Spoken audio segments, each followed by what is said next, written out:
To serve with love E.R. Braithwaite द्वारा लिखी गई एक ऑटोबायोग्राफिकल नॉवल है। ऑटोबायोग्राफिकल नॉवल एक ऐसी नॉवल होती है जिसमें ऑथर अपने लाइफ के एक्सपीरियंसेस हमसे शेयर करते हैं। तो इसमें E.R. ब्रेथवेट ने अपने लाइफ के एक्सपीरियंसेस हमसे शेयर किए हुए हैं। वो एक इंजीनियर थे जो ऑयल रिफाइनरी कंपनी में काम किया करते थे। जब तक वो ऑयल रिफाइनरी कंपनी में काम कर रहे थे तब तक सब कुछ बहुत अच्छे से चल रहा था। वो एक ब्रिटिश सिटीजन थे जो ब्रिटिश गुयाना में रहा करते थे। अब ऑयल रिफाइनरी कंपनी का जॉब उनको छोड़ना पड़ा और उन्होंने अपनी कंट्री को सर्व करने के लिए ब्रिटिश रॉयल एयरफोर्स ज्वाइन किया। उस टाइम पे इंग्लैंड में वर्ल्ड वॉर 2 चालू था, तो अपनी कंट्री को सर्व करने के लिए उन्होंने ब्रिटिश रॉयल एयरफोर्स ज्वाइन किया। ब्रिटिश रॉयल एयरफोर्स में उनको एंट्री दी गई उनका हाइट और बॉडी देख के। जब वो ब्रिटिश रॉयल एयरफोर्स में सर्व कर रहे थे, जॉब कर रहे थे, तब उनकी बहुत ही ज़्यादा सोसाइटी में रिस्पेक्ट और स्टेटस था और वो बहुत ज़्यादा खुश थे उस टाइम पे। जब जैसे ही वर्ल्ड वॉर 2 ख़त्म हुआ तो ब्रिटिश रॉयल एयरफोर्स का जॉब उन्हें छोड़ना पड़ा और वर्ल्ड वॉर 2 का जो आफ्टर इफेक्ट था सबसे बुरा वो था रेसिज्म का। रेसिज्म मतलब आपका स्किन कॉम्प्लेक्शन देख के आपसे डिस्क्रिमिनेशन किया जाए। तो E.R. ब्रेथवेट का जो स्किन कॉम्प्लेक्शन था वो डार्क था, जिसकी वजह से उनके साथ बहुत ज़्यादा डिस्क्रिमिनेशन हो रहा था। ब्रिटिश सिटीजन होने के बाद भी उन्हें आउटसाइडर कंसिडर किया जा रहा था और उन्होंने इतना डिस्क्रिमिनेशन सहन किया था जिसकी वजह से उनके अंदर एक नफरत की भावना आने लगी सारे वाइट लोगों के लिए और ब्रिटिशर्स के लिए। अब उन्हें अगर जॉब ढूंढने जाते वो तब भी उन्हें इंटरव्यूज़ में डिस्क्रिमिनेट होना पड़ता क्योंकि वो उनका स्किन कॉम्प्लेक्शन डार्क था। उनके डिग्रीज़ को ना कंसिडर करके उनके स्किन के कलर को कंसिडर किया जाता था। अब वो अपने गर्लफ्रेंड के साथ होटल में खाना खाने जाए या कहीं पे अपने लिए घर देखने जाए या बस में ट्रैवल करे, हर जगह उनके साथ डिस्क्रिमिनेशन हो रहा था जिसकी वजह से वो बहुत ही उदास रहने लगे थे। अब उनके पास कोई जॉब नहीं था। जैसे तैसे उन्हें एक जॉब मिलता है, ग्रीन स्लेट स्कूल में टीचर का जॉब मिलता है, जहाँ पे वो हमसे अपना टीचिंग एक्सपीरियंस शेयर करते हैं। जहाँ पे उन्हें जॉब मिला है वो लंदन का लो ईस्ट एरिया है, एकदम राउडी एरिया है। तो वहाँ के जाहिर सी बात है वहाँ के स्टूडेंट्स भी वैसे ही होंगे। तो जैसे ही E.R. ब्रेथवेट अपने स्टूडेंट्स को क्लास में पढ़ाने जाते हैं तो उन्हें समझ में आता है कि उनके स्टूडेंट्स बहुत ही बदतमीज़, एरोगेंट और अनरूली हैं। बॉयज़ तो बॉयज़, गर्ल्स भी वहाँ पे अनलेडी लाइक मैनर में बिहेव करते हैं, मतलब बदतमीज़ी से बिहेव करते हैं। तो E.R. ब्रेथवेट ने जब वो बदतमीज़ी करने लगे तो उन्हें डांटा, वर्बली स्कोल्ड किया, गर्ल्स को ये बोला कि तुम अनलेडी लाइक मैनर में बिहेव करते हो, उन्हें बहुत कंट्रोल करने की कोशिश की। बट स्टूडेंट्स का बिहेवियर चेंज नहीं हुआ E.R. ब्रेथवेट के द्वारा। तो E.R. ब्रेथवेट ने ये सोचा कि वो अपने बिहेवियर को, अपने वे ऑफ टीचिंग को चेंज करेंगे। तो उन्होंने क्या किया, स्टूडेंट्स को उन 4 वॉल से बाहर लेके जाने लगे, उनका कल्चरल एक्सपोजर बढ़ाया, उनको फील्ड ट्रिप्स पे लेके गए, म्यूजियम, थिएटर्स विजिट किए और जितने भी स्टूडेंट्स उनके क्लास में थे वो उन्हें रिस्पेक्ट से बुलाने लगे। जो भी फीमेल स्टूडेंट्स थे उन्हें वो मिस कह के बुलाने लगे। स्टार्टिंग में तो स्टूडेंट्स को ये सब बहुत ही ज़्यादा स्टूपिड और बकवास लगा, बट धीरे धीरे करके स्टूडेंट्स के बिहेवियर में भी चेंज आया और स्टूडेंट्स भी उनकी तरफ अच्छे से बिहेव करने लगे। अब वो जो स्कूल है ग्रीन स्लेट स्कूल, उस स्कूल का एक इम्पॉर्टेंट इवेंट हुआ करता था जो था half yearly report by student council. ये इवेंट प्योरली स्टूडेंट्स का था, तो इसे स्टूडेंट्स ही संभाला करते थे और इस इवेंट में स्टूडेंट्स बहुत अच्छे से रेडी होके आया करते थे। इस इवेंट में हर एक क्लास अपने रिप्रेजेंटेटिव के हेल्प से ये बताता था कि वो हाफ ईयर में उन्होंने क्या पढ़ा है और क्या समझा है, क्या सीखा है। और उस हाफ ईयरली इवेंट में एक पैनल बिठाया जाता था 3 टीचर्स का, जिनको अगेन स्टूडेंट्स ही सिलेक्ट किया करते थे। वो पैनल रिस्पॉन्सिबल होता था कि स्टूडेंट्स के क्वेरीज को आंसर करने के लिए। उस पैनल में 3 टीचर्स को सिलेक्ट किया गया था और वो 3 टीचर्स में से एक थी मिस फिलिप्स, दूसरे टीचर थे डॉक्टर वॉटसन और तीसरे टीचर थे डेल इवेंस। ब्रेथवेट का जो क्लास था वो सबसे हाईएस्ट क्लास था, हाई क्लास था, तो उन्होंने सबसे लास्ट में प्रेजेंट किया और E.R. ब्रेथवेट के स्टूडेंट्स ने बहुत अच्छा प्रेजेंटेशन दिया, जिसमें से मिस जोसेफ आई और उन्होंने कॉमन थीम के बारे में एक्सप्लेन किया। कॉमन थीम था उस टाइम पे इंटरडिपेंडेंसी ऑफ मैनकाइंड। पॉटर ने मैथ के बारे में बात किया, मिस पैग एंड जैक्सन ने ज्योग्राफी के सब्जेक्ट के ऊपर बात की, डेयर एंड फेरमैन ने फिजियोलॉजी एंड ह्यूमन स्केलेटन दिखा के ये बताया, फॉरमैन ने ह्यूमन स्केलेटन दिखा के ये बताया कि किस तरीके से सारे इंसान अंदर से सेम हैं। मिस डॉड ने हिस्ट्री के ऊपर बात की और मिस जोसेफ ने डोमेस्टिक साइंस के ऊपर बात की। अब ये जो इवेंट पूरा हो रहा था उसका मेन ऑफिशियल था डेनिम, जो कि E.R. ब्रेथवेट का स्टूडेंट था। ये एक एथलीट था और पीटी और गेम्स का ऐसे बहुत ही अच्छा नॉलेज था। तो ये हमने देखा story of to serve with love. अब हम इसके कैरेक्टर्स डिटेल में समझेंगे। पहला कैरेक्टर है हमारा गिलियन ब्लैंचेट। ये एक टीचर थी ग्रीनस्लेट स्कूल में, बहुत ही अच्छी फ्रेंड बन चुकी थी वो E.R. ब्रेथवेट की। जब भी E.R. ब्रेथवेट फील्ड ट्रिप्स पे जाया करते थे, म्यूजियम्स और थिएटर्स पे जाया करते थे स्टूडेंट्स के साथ, तो ये उन्हें अकम्पनी किया करती थी। तो हमारा नेक्स्ट कैरेक्टर है डेल इवांस का, जो एक होम साइंस टीचर थी। बहुत ही अच्छा नेचर था इनका। ये स्टूडेंट से बहुत रिस्पेक्टफुली बिहेव किया करती थी। उनकी ये आदत को E.R. ब्रेथवेट ने भी अडॉप्ट किया और अपने स्टूडेंट्स में बहुत अच्छा चेंज लाया। वो सबसे बहुत अच्छे से बात किया करती थी, एक अच्छी कैरेक्टर थी। मिस्टर फ्लोरियन जो स्कूल के प्रिंसिपल थे, वो सबसे एल्डर थे बट बहुत ही ज़्यादा एनर्जी था उनमें, बहुत ही एंथुसियास्टिक पर्सन थे। इस प्रोग्राम को हाफ ईयरली रिपोर्ट को स्टार्ट भी उन्होंने किया था और एंड भी उन्होंने किया था। स्टार्ट करते समय उन्होंने स्टूडेंट्स को स्कूल के कुछ रूल्स एंड रेगुलेशन समझाए थे और हर एक स्टूडेंट को ये बोला था, हर एक स्टूडेंट रिस्पॉन्सिबल है स्कूल को आगे लेके जाने में। और एट दी एंड उन्होंने स्टूडेंट को अप्रिशिएट किया और मोटिवेट किया आगे और अच्छा परफॉर्म करने के लिए। हमारा नेक्स्ट कैरेक्टर है मिस पेमिला डेर, जो E.R. ब्रेथवेट की एक स्टूडेंट थी। अब इसने इंटरचेंज ऑफ नॉलेज और ह्यूमैनिटी के ऊपर बात की, किस तरीके से एक इंसान दूसरे इंसान के ऊपर कोई ना कोई चीज़ के लिए डिपेंडेंट रहता है। अब इसका जो स्पीच है, इसका जो प्रेजेंटेशन है, वो फॉरमैन के प्रेजेंटेशन के बाद हुआ था, तो थोड़ा सा डल लग रहा था क्योंकि फॉरमैन का प्रेजेंटेशन बहुत ही अट्रैक्टिव था। बट देन टू इसने अपना प्रेजेंटेशन पूरा कंप्लीट किया था।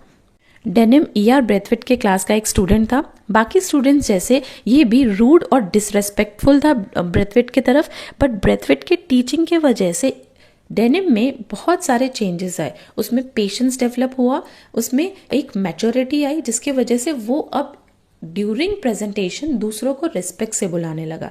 जब डेनिम ने during presentation as a CR दूसरों को रिस्पेक्ट से बुलाया तो सब लोग बहुत ज़्यादा चौंक गए और ये फील करने लगे कि डेनिम में बहुत पॉजिटिव चेंज आया है। वो एक ट्रेंड बॉक्सर था जिसने एक कंप्लेन रेज किया था कि स्कूल में PT और गेम्स के लिए प्रॉपर इंस्ट्रूमेंट्स नहीं हैं, जिस पे उसने बहुत ही क्लेवरली और बहुत ही ब्लंटली अपने डाउट्स रखे। एक नेचर वाइज वो एक कॉन्फिडेंट बंदा था।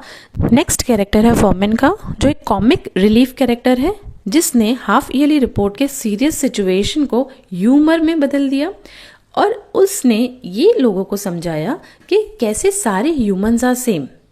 एक स्केलेटन को प्रेजेंट करते उसने लोगों से ये पूछा कि क्या कोई बता सकता है ये स्केलेटन कौन सी कंट्री को बिलोंग करता है, जिससे उसने ये कंक्लूड किया कि ह्यूमंस जो है वो अंदर से सब सेम है।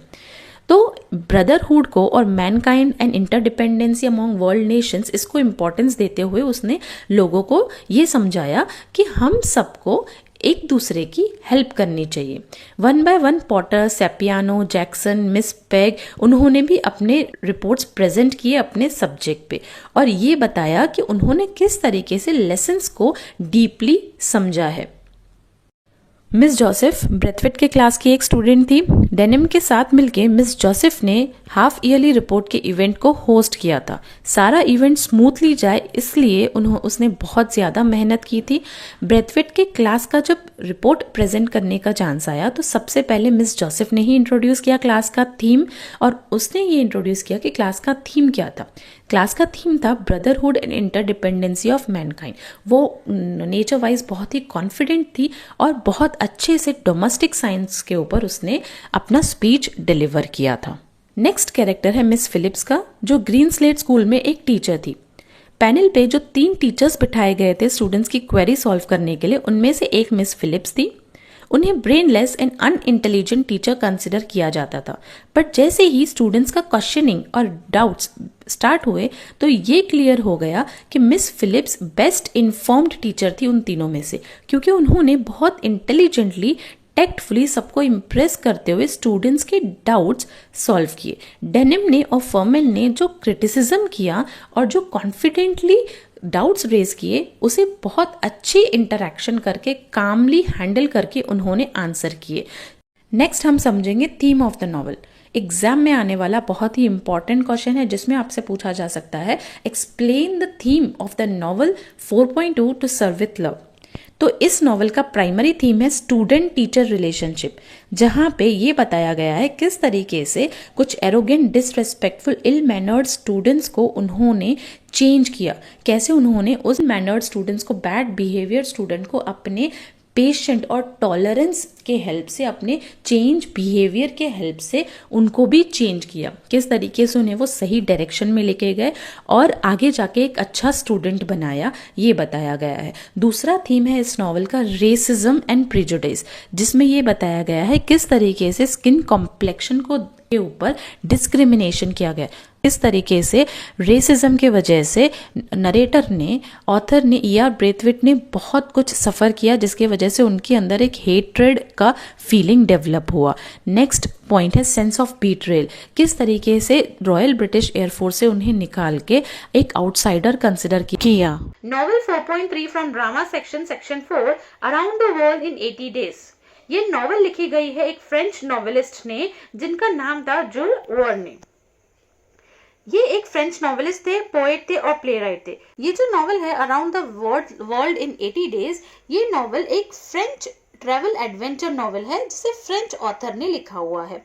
ठीक है, ये पब्लिश्ड हुई थी 1872। इस नॉवल में एक स्टोरी बताई गई है। बेसिकली उस स्टोरी के जो मेन कैरेक्टर है वो है फिलियस फॉग। इन्होंने इनके ट्रिप के ऊपर, इनके एडवेंचरस ट्रिप के ऊपर ये पूरी स्टोरी लिखी गई है। तो और इनके साथ कुछ और कैरेक्टर्स दिए गए हैं जो हम आगे स्टोरी पढ़ते पढ़ते समझेंगे और उनके बारे में जानेंगे। तो बेसिकली ये जो फॉग है, ये जो हमारे मेन कैरेक्टर है, वो एक ट्रिप पे चले जाते हैं और एक शर्त को जीतने के लिए एक ट्रिप पे चले जाते हैं और उस ट्रिप के ऊपर हमारा ये नॉवल रेडी होता है। ये एक रॉयल क्लब है, लंदन का रॉयल क्लब। ये जो आप देख रहे हो ये लंदन का रॉयल क्लब है और इसमें क्या होता था कि ज्यादातर जेंटलमैन, इंग्लैंड के जेंटलमैन अपनी इवनिंग यहाँ पे बिताने आते थे। उनमें से एक हमारे फॉग भी थे जो अपनी इवनिंग इस रॉयल क्लब में स्पेंड करने आते थे। और उस दिन, उस इवनिंग को स्पेंड करते करते वो अपने दूसरे मेंबर्स के साथ, उस क्लब के दूसरे मेंबर्स के साथ वो बात कर रहे थे, कॉन्वर्सेशन चालू था।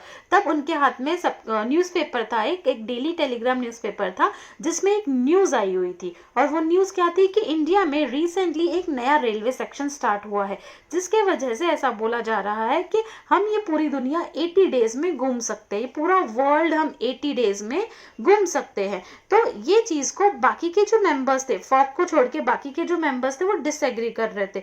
जबकि फॉग बोल रहा था, फिलियस फॉग हमारे बोल रहे थे, मेन कैरेक्टर बोल रहा था कि नहीं, 80 डेज में घूमा जा सकता है ये पूरी दुनिया। तो इस पे बेट लग गई, इस पे शर्त लग गई मेंबर्स के बीच में और हमारे फॉग के बीच में, हमारे बीच में शर्त लग गई। अब वो शर्त क्या थी कि 20,000 पाउंड्स की शर्त लगी उनमें। आपको बोल दिया गया अगर तुम घूम के आ गए तो तुम 20,000 पाउंड्स हम तुम्हें दे देंगे, अगर नहीं घूमे तो तुम्हें हमें देने पड़ेंगे। तो अब ये जो फॉग थे ना, वो किस प्रकार के बहुत ही बिंदास पर्सन थे, मतलब किसी चीज का टेंशन ना लेना, और वो बहुत ही रिच पर्सन थे। मतलब ये 20,000 पाउंड्स जो है ये उनकी आधी प्रॉपर्टी थी। ठीक है, वो इतने रिच थे उस टाइम पे। तो उन्हें अब पैसा जाएगा या पैसा कमाना है, इसके वजह से उन्होंने शर्त जीतने की कोशिश नहीं की, शर्त जीतने के लिए एफर्ट्स नहीं डाले। उनके लिए उनका सेल्फ एस्टीम बहुत कुछ था, तो इसीलिए उन्होंने ये शर्त जीतने की पूरी कोशिश की। अब वो फिलियस फॉग, तो ये जो पर्सन है पासपर्टूथ, ये इनके साथ अकम्पनी करते हैं और ये पूरा वर्ल्ड घूमने के लिए 80 डेज में पूरा वर्ल्ड घूमने के लिए निकल पड़ते हैं। ये बहुत ही उनके ऑनेस्ट एम्प्लॉई हैं जो उनके साथ रहते हैं हमेशा, चाहे कुछ भी हो जाए ये हमेशा उनके साथ रहते हैं। जब मैंने तुम्हें बताया मेंबर्स क्लब में डिस्कस कर रहे थे, तब उनका एक और डिस्कशन चालू था, एक बैंक रॉबरी के ऊपर। रिसेंटली ही बैंक रॉबरी हुई थी उनके यहाँ पे, तो उनके बारे में भी उनका डिस्कशन चालू था।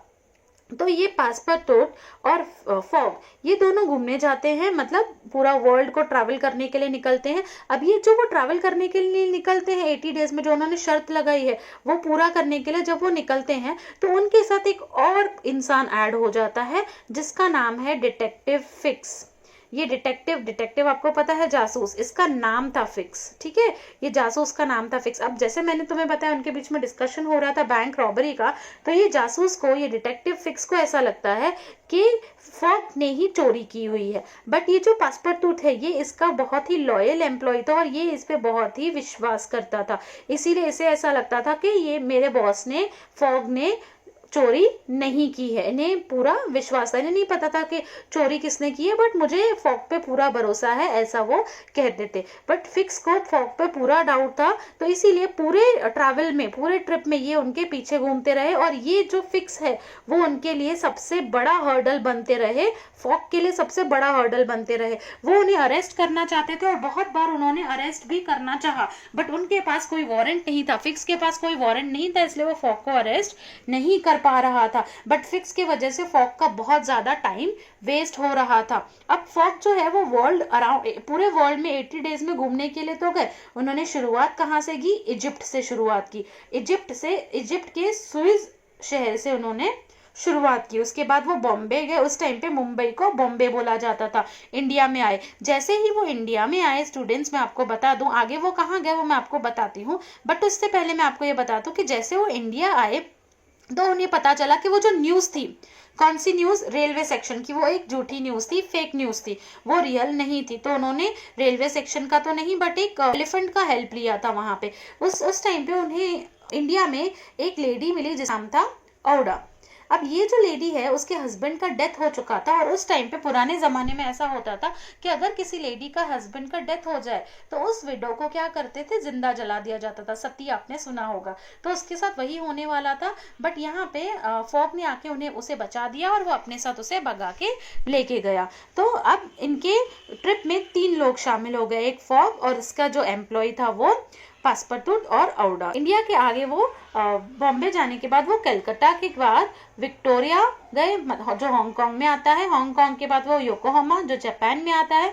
जापान के बाद वो गए सैन फ्रांसिस्को जो यूनाइटेड स्टेट में है। उसके बाद वो न्यूयॉर्क सिटी में गए जो अगेन यूनाइटेड स्टेट में है, और न्यूयॉर्क से वो वापस जाने वाले थे लंदन। तो उन्हें ये सब 80 डेज में, तो वो सब करने की कोशिश की उन्होंने 80 डेज में। तो उन्हें बीच में ये औडा भी मिली। अब औडा भी उनकी साथी बन गई थी। बट बीच में जब वो सब जगह पे सैर कर रहे थे तो डिटेक्टिव फिक्स वारंट लेके आया। उन्होंने जब वो पहुंचने वाले थे लंदन पहुंचने वाले थे जब वो, तो बीच में ये जो डिटेक्टिव फिक्स था जिसको डाउट था हमारे मेन कैरेक्टर के ऊपर, तो वो उन्हें वारंट लेके आया और उन्हें अरेस्ट करने की कोशिश की, जिसके वजह से अब उन्हें लगा, अब हमारे जो मेन कैरेक्टर है उन्हें ऐसा लगा कि अब तो वो शर्त हार जाएंगे। और ये सब होते होते बहुत ज़्यादा टाइम वेस्ट हो गया किसका? फॉग का। ये उन्हें अरेस्ट भी किया गया। तो बाद में जब उन्हें डिटेक्टिव फिक्स को पता चलता है कि नहीं ये पर्सन तो पहले ऐसा डिसाइड किया जाता है कि हम इसे अरेस्ट करेंगे और बाद में कल हम इसे लंदन लेके जाएंगे, बट अब तो टाइम खत्म होने वाला है, ये फॉग को पता था 80 डेज खत्म होने वाले और मैं शर्त हार जाऊंगा। ऑलरेडी डिटेक्टिव फिक्स की वजह से मेरा बहुत टाइम वेस्ट हो चुका है। डिटेक्टिव फिक्स अरेस्ट वारंट लाया और वो उसे छोड़ने के लिए रेडी नहीं था। बट कुछ टाइम बाद डिटेक्टिव फिक्स को पता चलता है कि हमारा जो ये मेन कैरेक्टर है फॉग, वो कल्प्रिट नहीं है, उसने चोरी नहीं की है। तो बाद में वो डिटेक्टिव फिक्स इसका पीछा छोड़ देता है। फॉग बहुत ज्यादा दुखी हो जाता है क्योंकि उसे पता चलता है कि अब वो गरीब होने वाला है, अब उसके पास कुछ भी नहीं बचने वाला है क्योंकि वो शर्त हार गया है। और अब उसे ऐसा फील हो रहा है, गिल्टी फील हो रहा है कि वो ऑर्डा को सॉरी बोल रहा है कि मैं वहां से लेके तो आया तुम्हें, बट मैं तुम्हें अब मैं अपने साथ तुम्हें रखूंगा और तुम्हें भी मेरे वजह से गरीबी सहनी पड़ेगी और प्रॉब्लम्स होंगी, मेरी वजह से तुम्हें भी प्रॉब्लम्स फेस करनी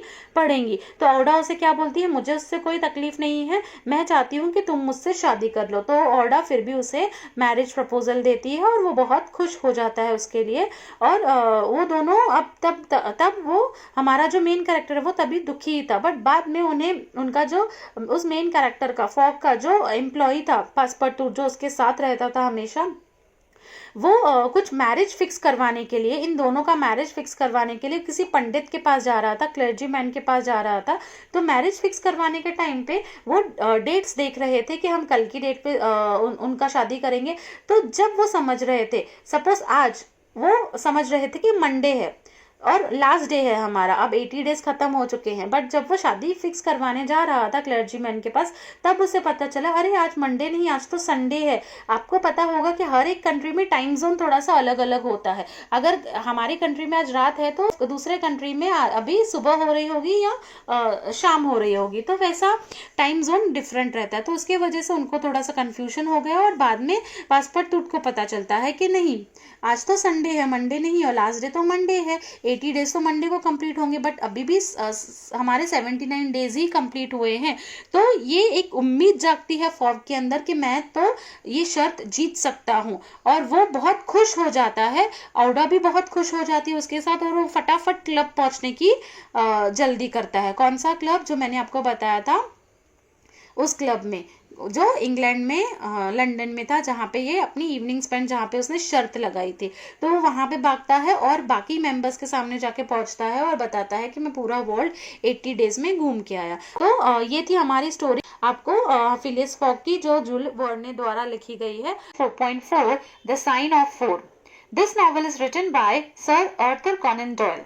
इस नॉवल के बारे में मैं आपको थोड़ा सा हाईलाइट दे देती हूँ। ये जो नॉवल है वो एक डिटेक्टिव नॉवल है, और इस डिटेक्टिव नॉवल के जो मेन कैरेक्टर हैं वो है हमारे शर्लॉक होम्स, जिसका नाम आपने सुना ही होगा, जो बहुत ही फेमस डिटेक्टिव कहलाते हैं, जो बहुत ही फेमस डिटेक्टिव के कैरेक्टर्स का रोल प्ले करते हैं। और उनके कंपेनियन जो उनके साथ काम करते हैं, डॉक्टर वॉटसन, वो एक बहुत ही अजीब सी मिस्ट्री को सॉल्व करते हैं। छुपे हुए ट्रेजर, छुपा हुआ खजाना और मर्डर का एक मिस्ट्री है, एक केस है जो बहुत ही इंटरेस्टिंग है, उसे वो सॉल्व कर लेते हैं। तो इनके कैरेक्टर्स के बारे में, इस नॉवल के कैरेक्टर्स के बारे में हम देख लेते हैं। सबसे पहला कैरेक्टर मैं आपको बताऊं इस नॉवल का है शर्लॉक होम्स। ठीक है, शर्लॉक होम्स इस नॉवल का कैरेक्टर है जो डिटेक्टिव है, और उसके फ्रेंड है doctor John Watson. Doctor John Watson ये उनके साथ काम किया करते थे। दूसरे कैरेक्टर है इस नॉवल की मैरी मॉस्टन। मैरी मॉस्टन के फादर हैं कैप्टन आर्थर मॉस्टन। ये स्टोरी है उस टाइम की जब इंडिया गुलाम था इंग्लैंड का, और मैरी मॉस्टन के जो फादर हैं कैप्टन आर्थर मॉस्टन, ये आर्मी में काम करते थे, ब्रिटिश आर्मी के पर्सन थे, ब्रिटिश आर्मी में काम करते थे, और उन्हें इंडिया में पोस्ट किया गया था, उनका ड्यूटी इंडिया में लगा हुआ था। नेक्स्ट कैरेक्टर्स हम देखते हैं मेजर शॉल्टो। अब मेजर शॉल्टो जो है वो कैप्टन आर्थर मॉस्टर के वो फ्रेंड है। रेडियस शॉल्टो और बार्थोलोम्यू शॉल्टो ये दोनों मेजर शॉल्टो के बेटे हैं। और दूसरा है जोनाथन स्मॉल। ये जो कैरेक्टर है ये कौन है और क्या रोल प्ले करता है, मैं ये आपको आगे स्टोरी में बताऊंगी। अब ये जो जोनाथन स्मॉल है उसका एक पैर लकड़ी का है, ओके, और उसका फ्रेंड है एक टोंगा जो आइलैंड को बिलोंग करता है, और अजीब तरीके से अलग बिहेवियर्स रहते थे, अलग स्किल्स रहते थे इनके। ये स्टोरी है 22-1B बेकर स्ट्रीट की, जहाँ पे शर्लॉक होम्स और उसके फ्रेंड डॉक्टर वॉटसन ये दोनों वहां पे रहते थे 21B बेकर स्ट्रीट पे। अब ये 21B बेकर स्ट्रीट में रहा करते थे। अब उस टाइम पे इनके पास, वॉटसन के फ्रेंड के पास, शर्लॉक होम्स के पास कोई काम नहीं था, और वो बिना जॉब के बैठे हुए थे, बहुत इरिटेटेड रहते थे, तो उन्हें कोकीन के इंजेक्शन लेने की आदत पड़ चुकी थी। तब वो इस बात से इनके फ्रेंड बहुत ही परेशान थे। वॉटसन बहुत ही परेशान हुआ करते थे कि होम्स को इतना ज़्यादा आदत है कोकीन का इंजेक्शन लेने का। अब वो टाइम वैसा चल रहा था। अचानक से एक दिन इनके घर पे मैरी मॉस्टन आ जाती है। वो उन्हें बताती है कि 10 साल पहले, 10 इयर्स पहले, वो उनके फादर से उनको एक लेटर मिलता है, और उनके फादर उन्हें लेटर लिखते हैं कि बेटा मैं अभी इंडिया से यहाँ पे अपने घर पे आ चुका हूँ, तो तुम मुझे लैंगम होटल में आके मिलो। तो मैरी मॉस्टन जाती है लैंगम होटल में अपने फादर से मिलने के लिए। पर जब वो अपने फादर से मिलने जाती है तो उन्हें उस होटल में बताया जाता है कि एक रात पहले ही तुम्हारे फादर कैप्टन आर्थर मॉस्टन यहाँ से निकल गए हैं, और वो वापस आए ही नहीं है। रात में ही वो निकले थे, वापस वो आए ही नहीं थे। तो ये सुन के वो थोड़ा परेशान हो जाती है। वो बहुत ढूंढने की कोशिश करती है अपने फादर को, और अपने फादर को ढूंढते ढूंढते वो मेजर शॉल्टो के पास जाती है, क्योंकि उसे पता चलता है कि मेजर शॉल्टो भी, जो उसके फादर के बहुत अच्छे फ्रेंड थे, वो भी आ चुके हैं अपने घर पे, रिटायर हो चुके हैं, वो भी अपना ड्यूटी कंप्लीट करके रिटायर होके वो भी इनके साथ ही आर्मी में काम, ब्रिटिश आर्मी में काम करते थे। मैरी मॉस्टन को पता चलता है कि मेजर शोल्टो आ चुके हैं, तो वो अपने फादर को ढूंढते हुए मेजर शोल्टो के घर पे जाती है। तो जैसे ही वो मेजर शोल्टो के घर पे जाती है तो वहां भी उन्हें मेजर शोल्टो नहीं मिलते हैं। वो बहुत कोशिश करती है बट उसे ना मेजर शोल्टो का कुछ पता चलता है, ना ही अपने फादर का कुछ पता चलता है, तो वो बहुत परेशान हो जाती है। बट एक बार क्या होता है कि मैरी मॉस्टन को एक न्यूज़पेपर मिलता है। उस न्यूज़पेपर में ऐसा पता लिखा हुआ है कि मैरी मॉस्टन से कोई उसका एड्रेस पूछ रहा है। तो उस न्यूज़पेपर के आर्टिकल को जवाब देते हुए वो अपना एड्रेस बता देती है। तो जैसे ही वो अपना एड्रेस बताती है, अगली डेट पे ही उसे हर साल एक अजीब सा मोती रिसीव होता है। उसे हर साल एक मोती रिसीव होता है।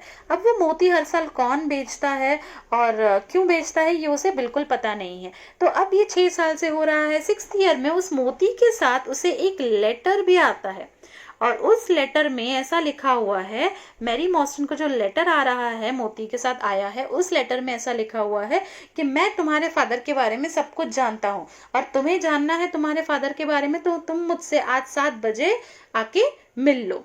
तो आज की डेट में तुम मुझसे 7 बजे मिल लो। अगर तुम्हें डर लग रहा है तो लिसियम होटल के सामने उसे बुलाया गया है और बोला कि तुम्हें डर लग रहा है तो तुम अपने साथ 2 आदमी को लेके आ सकती हो, मैं तुम्हें तुम्हारे फादर के बारे में बता दूंगा। तो वो बहुत टेंशन में आ जाती है कि ऐसा कौन है और वो हेल्प मांगने के लिए जाती है शेरलॉक होम्स के घर। तो अभी समझ में आया कि मैरी शेरलॉक होम्स के घर क्यों आई।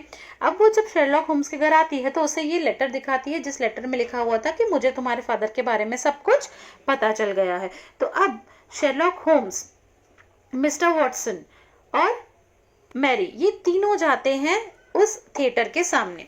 तो थिएटर के सामने जाने के बाद उन्हें पता चलता है कि वहां पे घोड़ा गाड़ी है जो उन्हें लेके जाती है कि थेड्यूस शोल्टो के घर पे, जो मेजर शोल्टो के छोटे बेटे थे। थेड्यूस शोल्टो के घर पे 3 लोग गए। कौन कौन? शेरलॉक होम्स, वॉटसन जो उनके कंपेनियन थे, उनके साथ रहते थे, और मैरी। ये तीनों जाते हैं थेड्यूस शोल्टो के घर पे। और जब वो थेड्यूस शोल्टो के घर पे जाते हैं तो वो उससे पूछते हैं कि क्या हुआ, तुमने हमें यहाँ पे क्यों बुलाया। तब थेड्यूस शोल्टो ने बताता है, मेजर शोल्टो का छोटा बेटा, कि मेरे फादर जो है, मतलब थेड्यूस शोल्टो के फादर, कौन? मेजर शोल्टो। वो बताता है कि जो मेजर शोल्टो है वो और तुम्हारे फादर आपस में बहुत अच्छे दोस्त थे और उन्हें आगरा से एक खजाना मिला था और वो खजाना का दोनों इक्वली हकदार थे। बट मेरे फादर और तुम्हारे फादर के बीच में एक मीटिंग हुई जिसमें मेरे फादर ने तुम्हारे फादर को खजाना देने से मना कर दिया और उनके आर्ग्यूमेंट में तुम्हारे फादर को हार्ट अटैक आया और उनका डेथ हो गया और वो मर गए। तो ये सुन के मैरी बहुत रोने लगी कि उसके फादर का डेथ हो चुका है। थेड्यूस शोल्टो ने बताता है कि मेरे फादर को जो खजाना मिला था, मेरे फादर ने हमें बुलाया था और खजाने को दिखाया था। वो खजाने को मेरे फादर ने हम दोनों बेटों को दिखाया, मतलब दोनों भाइयों को दिखाया, थेड्यूस शोल्टो को भी और लम्बे शोल्टो को। इन दोनों को मेजर शोल्टो ने खजाना दिखाया और जैसे ही इन दोनों को मेजर शोल्टो ने खजाना दिखाया और उन्हें बताने लगे कि ये जो खजाना है इस पे सबका हक है, तुम दोनों का और मैरी का, तुम तीनों का इक्वली हक है, तो इसे तुम बांट के लेना। और मेजर शोल्टो है ना, एक इंसान से डरते रहते थे। उन्हें हर वक्त एक इंसान दिखाई देता था जिसका एक ही टांग है, एक टांग लकड़ी का, ये उन्हें दिखाई देता था और वो डरते रहते थे। तो मेजर शोल्टो ने अपने दोनों बेटों को अपने पास बुलाया और खजाना दिखाई। थेड्यूस शोल्टो बता रहा है उन तीनों को कि एक बार हमारे फादर ने हमें बुलाया और खजाना दिखाया और ये बोला कि ये खजाना तुम तीनों का है, तो तुम तीनों आपस में बांट के लेना। जैसे मैंने धोखा किया अपने फ्रेंड के साथ, तुम मत धोखा करना मैरी के साथ, तो तुम मुझे ये खजाना बांट के दे देना। तो जब मेरे फादर मुझे बता ही रहे थे सब, तो जब मेरे फादर बताने वाले थे कि वो खजाना है कहाँ, तो उतने में खिड़की के पास, एक विंडो के पास, एक बियर्ड मैन आया। तो जैसे ही हम उसे ढूंढने लगे, मेरे फादर उसको देख के डरने लगे और बोलने लगे इसे मेरी नजरों के सामने से हटाओ। तो जैसे ही हम देखने गए कि कौन है, तो वहां पे कोई नहीं मिला हमें और हम खाली हाथ वापस आ गए। जैसे ही हम अपने फादर के पास वापस आए दौड़ते हुए, तो देखा कि हमारे फादर का भी डेथ हो चुका है। और दूसरे दिन हमें अपने फादर के डेड बॉडी के आगे एक लेटर मिला जिस लेटर में लिखा हुआ था द साइन ऑफ 4। ठीक है, उस लेटर में साइन ऑफ 4 लिखा हुआ था और 4 नाम लिखे हुए थे। अब मैं आपको एक बात बता दूं कि जब मैरी मॉस्टन अपने फादर के साथ, अपने दोनों डिटेक्टिव्स के साथ जब वो थेड्यूस शोल्टो के घर जा रही थी, तब उसने एक लेटर दिया था, जो लेटर उसके फादर के पास से मिला था, और उस लेटर में लिखा हुआ था नेम द साइन ऑफ 4, और इन चार लोगों का नाम लिखा हुआ था। ठीक है, और ये लेटर तो उनके पास में भी मिला, किसके पास में, मेजर शोल्टो के पास में। उस लेटर में भी 4 लोगों का नाम लिखा हुआ था। तो ये जो 4 लोगों का नाम है, उनमें से एक है जोनाथन स्मॉल, मोहम्मद सिंह, अब्दुल्ला खान और दोस्त अकबर, और लिखा हुआ था द साइन ऑफ 4। बस इतना सा, बस ये 4 लोगों का नाम लिखा हुआ था, और ये लेटर मैरी शेरलॉक होम्स को दे देती है। ठीक है, और उसे कुछ नहीं पता चलता है। तो जब वो, मेरे पिताजी बताना चाहते थे कि खजाना कहाँ है, और रह गई थी और पहले ही उनका डेथ हो चुका था, तो आज मेरे भाई ने, बार्टोलोम्यू शोल्टो ने, वो खजाने को ढूंढ लिया है। तो मैं चाहता हूँ हम सब उसके घर पे जाएं और देख ले कि वो खजाना है कहाँ पे, और बांट ले, ताकि वो उस खजाने को लूट ना ले। तो ये चारों मिलके बार्टोलोम्यू शोल्टो के घर पे जाते हैं। तो जैसे ही वो बार्टोलोम्यू शोल्टो के घर पे जाते हैं, तो उन्हें दिखता है कि एक नौकरानी दरवाजा खोलती है, और नौकरानी बहुत परेशान है, और उन्हें क्या बोलती है कि कल रात से बार्टोलोम्यू ने अपने आप को रूम में बंद कर दिया है, और वो बाहर नहीं निकल रहे हैं। तो ये सुन के थेड्यूस शोल्टो और बाकी सब टेंशन में आ जाते हैं, वो भाग के ऊपर जाते हैं बार्टोलोम्यू के कमरे में। तो उन्हें दिखता है कि बार्टोलोम्यू अपने स्टडी टेबल पे डेड पड़ा हुआ है। और उतने में ही पुलिस आ जाती है, पुलिस इंस्पेक्टर आ जाते हैं, और वो आके चेक करते हैं। तो उन्हें ऐसा डाउट होता है कि थेड्यूस ने अपने भाई को खजाने के लिए मार दिया है। तो थेड्यूस शोल्टो को जॉन गिरफ्तार कर लेते हैं। इंस्पेक्टर जो है वो थेड्यूस शोल्टो को गिरफ्तार कर लेते हैं। तो जैसे ही इंस्पेक्टर थेड्यूस शोल्टो को गिरफ्तार करते हैं, तो उन्हें, उस इंस्पेक्टर को बहुत समझाया जाता है, किसके द्वारा, वॉटसन और शेरलॉक होम्स के द्वारा, कि हमारे साथी थे, थेड्यूस हमारे साथी था, उसने अपने भाई को नहीं मारा है। बट इंस्पेक्टर एक नहीं सुनते हैं, और वो उन्हें जेल में बंद कर देते हैं। इतने में ये दोनों जो कैरेक्टर्स हैं, दोनों डिटेक्टिव है, वो ढूंढते रहते हैं कि क्या है। तो उन्हें कैरेस्ट्रॉल मिलता है एक उस रूम में, और उस कैरेस्ट्रॉल को के पैरों के निशान मिलते हैं। और जब ये सब देख लेते हैं, तब उन्हें लगता है कि यहाँ पे एक नहीं बल्कि 2, वॉटसन को ऐसा लगता है यहाँ पे एक और इंसान आया था, मतलब जो कातिल है, मर्डरर है, उसके साथ एक और साथी था, जिसके अजीब से पैरों के निशान है। और एक ऐसा निशान दिख रहा है कि एक पैर के, इंसान के पैर के निशान के साथ एक लकड़ी के पैर का निशान भी दिख रहा है। तो ये दोनों को लगता है कि जोनाथन स्मॉल ही है जो यहाँ पे आया है, और उसके साथ एक और साथी है जिसने इसका मर्डर किया है। शर्लॉक होम्स वॉटसन को बोलता है कि तुम मैरी को उनके घर पे छोड़ के आओ, 22 बेकर स्ट्रीट से तुम वहां से एक डॉग लेके आना। अब इसमें मैं एक और कैरेक्टर का इंट्रोडक्शन कर रही हूँ, टॉबी का, जो डॉग है, जो उस कैरेस्ट्रॉल की स्मेल को सूंघता है, और उस स्मेल को सूंघते सूंघते एक बोट तक, एक नदी तक पहुंचता है। ठीक है, थेम्स लेक तक पहुंचता है, और उसे वहां पे पता चलता है कि यहाँ से ही जो कातिल है वो फरार हुआ है। और बाद में और जांच करने के बाद डिटेक्टिव को पता चलता है कि वहीं से एक औरत उसे बताती है कि मेरे पति के साथ एक लकड़ी के पैर वाला इंसान जाता है, और वो यहाँ से मेरे पति को लेके उस बोट में चला जाता है। अरोरा बोट का नाम है, और वो उस बोट में चला जाता है। शेरलॉक होम्स, उसे पता चल जाता है कि जरूरी लकड़ी पैर वाला ही इंसान यहाँ से भागा हुआ है। तो वो अपने घर पे आता है, बेकर स्ट्रीट में, बच्चों को कुछ पैसे देता है, और पैसे देने के बाद वो उन्हें बोलता है तुम्हें अरोरा शिप दिखे तो मुझे जरूर बताना। तो वो बच्चे भी बहुत कोशिश करते हैं, अरोरा शिप उन्हें कहीं नहीं मिलती है। बट दूसरे दिन शेरलॉक होम्स इंस्पेक्टर को अपने बेकर स्ट्रीट में बुलाता है, और वो अपना बेस बदल के आता है और आके बोलता है मुझे तो अरोरा शिप के बारे में पता चल गया है, खूनी उसी में है, मैं सिर्फ होम्स को बताऊंगा। और थोड़ी देर बाद वो बुढ़ा इंसान अपना पूंछ उतारता है, और दिखता है कि वो शेरलॉक होम्स ही है। शेरलॉक होम्स ही बुढ़ा इंसान बन के अपना बेस बदल के आया हुआ है, और बाद में वो सबको उनको बताता है कि अरोरा शिप मुझे पता चल गई है, हम कल वहां पे मैंने अपना एक आदमी रुकाया हुआ है जो मुझे बताएगा अगर अरोरा शिप यहाँ से निकलेगी तो। अरोरा शिप को छुपाया गया है। तो दूसरे दिन जब अरोरा शिप निकलती है, तो शेरलॉक होम्स अपने साथियों के साथ पुलिस भी लेता है, और होम्स जाते हैं अरोरा शिप के पीछे। और जाते समय जब टोंगा, अभी इसका रोल आता जाता है जोनाथन स्मॉल के फ्रेंड का। टोंगा और जोनाथन स्मॉल उस अरोरा शिप में बैठ के भाग रहे होते हैं। ये कौन देख लेता है? जासूस, हमारा डिटेक्टिव शर्लॉक होम्स। और वो जाके इन दोनों को पकड़ने की कोशिश करता है, जिसमें टोंगा जो है वो वॉर करता है किसके ऊपर? हमारे डिटेक्टिव के ऊपर। जैसे ही वो डिटेक्टिव के ऊपर वॉर करता है तो वो बट डिटेक्टिव बच जाता है और कौन मर जाता है? टोंगा मर जाता है। टोंगा को गोली से डाल देते हैं और वो पानी में गिर जाता है। जैसे ही किनारा आता है जोनाथन स्मॉल भी भागने की कोशिश करता है, बट उसका पैर लकड़ी का था तो वो भी भाग नहीं पाता है।